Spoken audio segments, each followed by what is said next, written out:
Benita nuk nguron të tallet me Fjollën, duke shfrytëzuar çdo mundësi për ta bërë atë të ndihet keq dhe të humbas durimin. Ajo thot me zë të lartë dhe me ton përbuzës se Fjolla është shumë budallaqe dhe se nuk ka asnjë arsye të qëndrojë më aty ku është, duke i sugjeruar në mënyrë të hapur që të largohet. Benita duket e qetë dhe e kontrolluar, por fjalët e saj kanë një forcë të dukshme që acarojnë Fjollën dhe i japin situatës tension të shtuar. Fjolla nuk qëndron pa reaguar dhe i kthehet Benitës me një ton të acaruara dhe të mbushur me zemërim, duke i thënë se nuk do të lejoj që dikush ta poshtërojë apo ta tallet me të.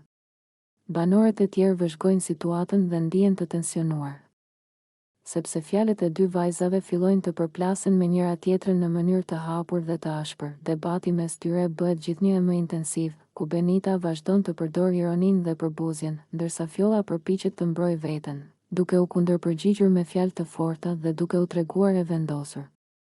Çdo fjalë e hedhur aty duket se ndez situatën dhe krijon një atmosferë të tensionuar, ku të gjithë banorët mbeten të shokuar nga mënyra se si dy vajzat nuk po arrin të kontrollojnë emocioneve të tyre. Situata bëhet e paparashikueshme dhe emocionuese, sepse nuk dihet kush do të dorëzohet i pari.